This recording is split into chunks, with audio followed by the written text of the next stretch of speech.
நேற்று சண்டே காலையிலேயே வந்து மட்டன் 2 கிலோ எடுத்துட்டு வந்து மட்டன் பிரியாணி சூப்பராக கமகமன்னு ரெடி பண்ணி வச்சனால மசாலா வாசனை செம்ம தூக்கலாக இருந்துச்சு. டேஸ்ட்டும் செம்ம சூப்பராக இருந்துச்சு. கூடவே முட்டை வேக வச்சு ஆனியன் ரைத்தா செஞ்சுருந்தேன்.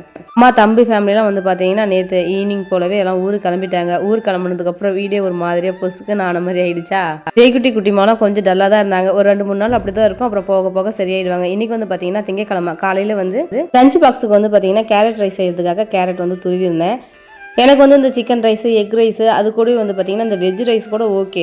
நான் அடிக்கடி வந்து பார்த்தீங்கன்னா அந்த கத்திரிக்காய் ரைஸ் செய்வேன்ல அதெல்லாம் கூட எனக்கு ரொம்ப பிடிக்கும். ஆனால் அந்த கேரட் ரைஸ் மட்டும் எனக்கு அந்த அளவுக்கு பிடிக்கிறது இல்லை. அதனால என்னமோ குழந்தைங்களுக்கும் பெருசாக நான் செஞ்சு கொடுத்ததில்ல. இன்னைக்கு வந்து பார்த்தீங்கன்னா முட்டையெல்லாம் உடச்சி ஊற்றி செய்யலாம்னு சொல்லிட்டு ரெடி பண்ணியிருந்தேன்.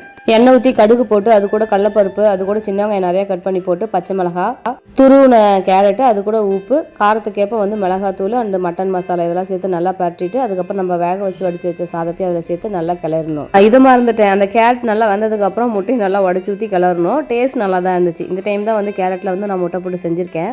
குழந்தைங்களுக்கும் பிடிக்காதுன்னு தான் நினச்சிட்டு இருந்தேன். ஆனால் இன்றைக்கி செஞ்சு கொடுத்ததுக்கப்புறம் தான் தெரியுது குழந்தைங்களுக்கும் இந்த கேரட் ரைஸ் பிடிச்சிருக்குன்னு. அப்புறம் ஸ்நாக்ஸுக்கு வந்து பார்த்தீங்கன்னா லட்டு உருண்டை தான் ரெடி பண்ணியிருந்தேன். இன்றைக்கி உங்கள் வீட்டில் என்ன லஞ்சுன்னு சொல்லுங்கள்.